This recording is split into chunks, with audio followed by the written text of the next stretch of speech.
लातूर शहराचा विस्तार झपाट्यानं होतोय, पण 20 वर्षापूर्वी पाहिलेलं एक स्वप्न आजही अंधारात सापडतंय।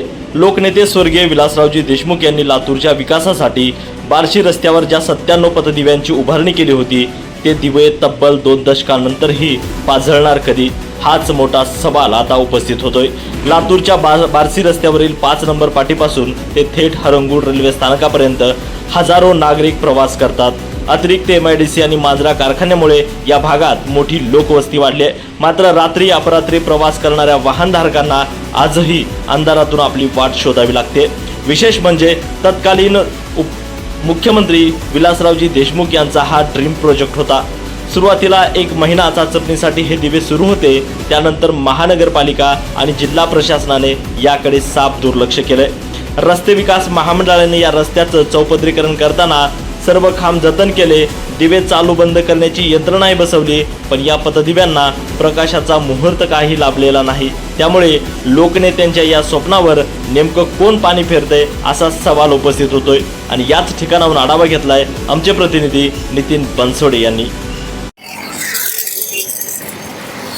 लोकनेते स्वर्गीय विलासराव देशमुख यांनी त्यांचा ड्रीम प्रोजेक्ट म्हणून लातूर बार्शी महामार्गावरती डिवायडरमध्ये पथदिवे बसवून एक रस्त्यावरती सुरक्षित प्रवास व्हावा यासाठी हे पथदिवे बसवण्यात आले होते। मात्र आपण पाहू शकतो या पथदिव्यांची अवस्था जी आहे ती पथदिवे बसवल्यापासून हे पथदिवे सुरूच झाले नाहीत। आणि जर पाहायला गेलं तर महानगरपालिकेचं शहराची हद्द वाढते, त्यासोबतच वस्तीची देखील या ठिकाणी हद्द वाढत चाललेली आहे, वस्त्या वाढत चाललेल्या आहेत। त्यासोबतच या ठिकाणी जर पाहायला गेलं तर MIDCचा अतिरिक्त MIDCचा हा या एरिया म्हणून या ठिकाणी मोठ्या प्रमाणात वर्दळ असल्याशिवाय या लातूर बार्शी महामार्गावरती मोठ्या प्रमाणात गाड्यांची ये जा असते। मात्र रात्रीच्या वेळी काळाकुट्ट अंधार जो आहे तो या भागामध्ये पाहायला मिळतो। याचं कारण म्हणजे हे बसवण्यात आलेले पथदिवे जे आहेत ते पहिल्यापासून ज्या दिवशीपासून हे पथदिवे लावले त्या दिवसापासून तब्बल 1 महिना हे पथदिवे सुरू होते, मात्र त्यानंतर हे पथदिवे पूर्णपणे बंद झालेले आहेत। आणि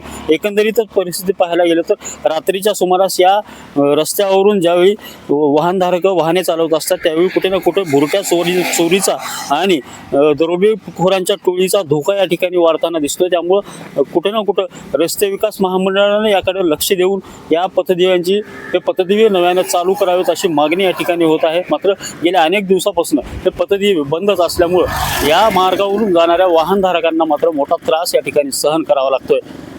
नितीन बनसोडे, एकमत डिजिटल, लातूर।